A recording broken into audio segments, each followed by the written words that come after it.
Hello मेरे प्यारे विद्यार्थियों की हालचाल। मैं हूं आपका बड़ा भाई धर्मवीर भारती। बच्चों, आज के इस वीडियो में हम राम नाम बिनु बिरथे जगी जन्मा, जिसके लेखक गुरु नानक हैं, इस चैप्टर के सब्जेक्टिव टाइप क्वेश्चंस को देखने वाले।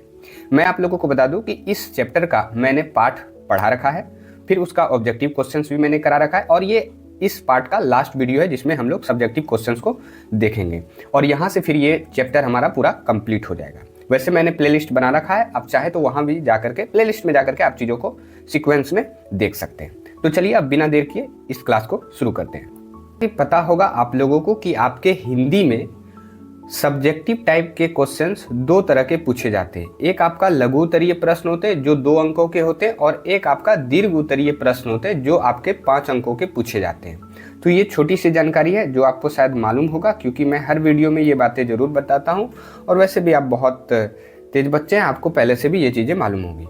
अब सबसे पहले बहुत सारे बच्चों को ऑब्जेक्टिव टाइप के क्वेश्चंस को तो वो किसी प्रकार से बना ही लेते हैं, लेकिन सब्जेक्टिव टाइप के क्वेश्चंस में कई प्रकार की समस्याएं बच्चों को आती है। उन समस्याओं को भी आप किस प्रकार से ठीक कर सकते हैं, किस प्रकार से उस समस्याओं से ऊपर उठ करके आप अच्छे से सब्जेक्टिव टाइप के प्रश्नों का भी आसान वे में उत्तर दे सकते हैं, उसके तरीकों को भी मैं आपको इस वीडियो के जरिए बताऊंगा। सबसे पहले आप देखें, कोई भी प्रश्न सब्जेक्टिव टाइप के प्रश्न हो, सबसे पहले आप प्यार से उस क्वेश्चंस को पढ़ें। जैसे यहाँ पहला प्रश्न है, कवि गुरु नानक का हरि रस से क्या अभिप्राय है।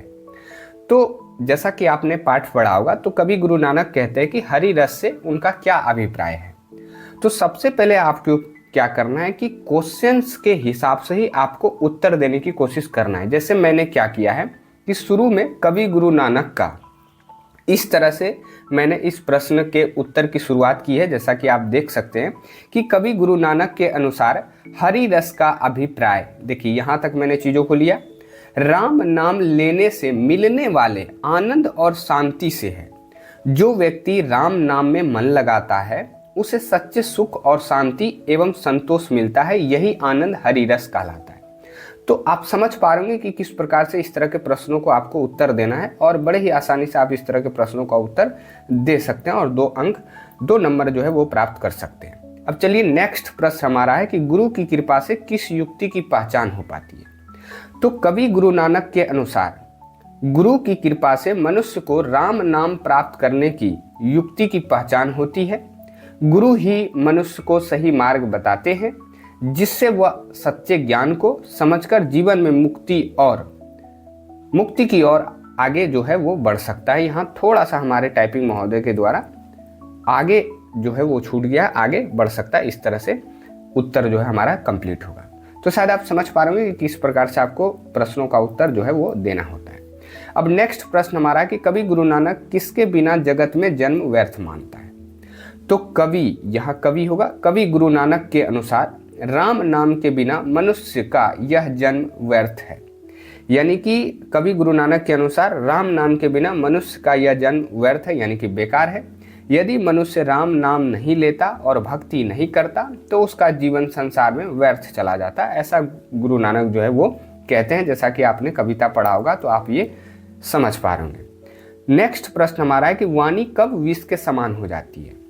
तो कवि गुरु नानक के अनुसार जब मनुष्य राम नाम को छोड़कर संसार के मोह माया और बुरी बातों में लगा रहता है, यानी बुरी आदतों में लगा रहता है, तब उसकी वाणी विष के समान हो जाती है। ऐसी वाणी से किसी का भला नहीं होता है, ये गुरु नानक का कहना है। ठीक है। अब नेक्स्ट प्रश्न हमारा है कि कवि की दृष्टि में ब्रह्म का निवास कहाँ है।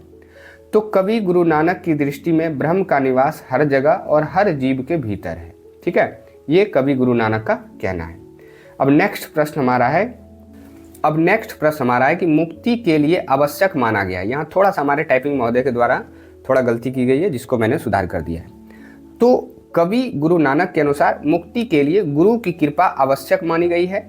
गुरु की कृपा से ही मनुष्य सच्चे ज्ञान को समझता है और राम नाम के मार्ग पर चलकर मुक्ति प्राप्त जो है वो करता है। तो ये मुक्ति के लिए आवश्यक माना क्या गया है, तो ये आप समझ पा रहे हैं। अब नेक्स्ट प्रश्न हमारा है कि नाम कीर्तन के आगे कवि किन कर्मों को व्यर्थता सिद्ध करता है। तो कवि गुरु नानक के अनुसार बाहरी आडंबर, यानी कि बाहरी जो भी दिखावा है, बाहरी दिखावा, पूजा पाठ, नाम कीर्तन के आगे व्यर्थ है। सच्चा लाभ केवल राम नाम का कीर्तन करने से ही मिलता है, ये कवि गुरु नानक जी का कहना है। अब नेक्स्ट प्रश्न हमारा है, अब देखिए यहाँ से हमारा 2 नंबर वाले प्रश्न जो है वो कंप्लीट होते हैं, यानी कि कुल 7 प्रश्न थे 2 नंबर वाले, ठीक है, तो इसे आप ध्यान से रखिएगा। अब एक प्रश्न जैसा कि मैंने आपको बता ही रखा है कि दीर्घ उत्तरीय प्रश्न जो कि आपके 5 नंबर के पूछे जाते हैं, एक प्रश्न मैंने ये भी लिया है, इसे भी आप थोड़ा ध्यान से सुनिएगा, लेकिन इसका जो लिखने का तरीका होगा वो थोड़ा सा 2 नंबर वाले प्रश्नों से अलग रहेगा। कैसे अलग रहेगा, जरा ध्यान से सुनिएगा। जो नर दुख में दुख नहीं माने, पद का भावार्थ लिखे, इस तरह से आपको कविता की कोई पंक्ति दे देगा और उसको इस तरह से आपको लिखने के लिए कहेगा और आपको विस्तार पूर्वक लिखना होता है। शुरुआत कुछ इस प्रकार से आप कीजिएगा कि प्रस्तुत पंक्ति हमारे पाठ्य पुस्तक गोधली भाग 2 के काव्य खंड के पाठ जो नर दुख में दुख नहीं माने से लिया गया है, जिसके रचनाकार गुरु नानक है। इस तरह से आप शुरुआत कर सकते हैं। फिर आगे आपको बताना है कि इस कविता में गुरु नानक अच्छे मनुष्य के बारे में बताते हैं। कवि कहते हैं कि सच्चा मनुष्य वही है जो दुख में दुख नहीं होता, यानी कि दुख में दुखी नहीं होता और सुख में अधिक सुखी नहीं होता। वह सोना और मिट्टी को समान समझता है तथा लोभ मोह और अहंकार से दूर रहता है।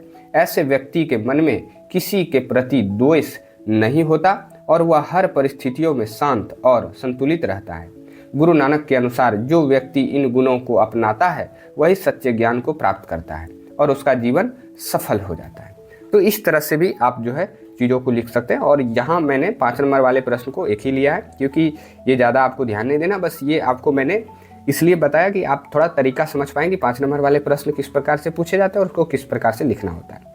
तो ये छोटा सा प्रयास आप लोगों को जैसा भी लगे आप इसके बारे में कमेंट सेक्शन में जरूर लिखिएगा। और ये वीडियो यदि हेल्पफुल रहे तो आप हमारे चैनल को सब्सक्राइब और इस वीडियो को लाइक भी कर सकते हैं। धन्यवाद।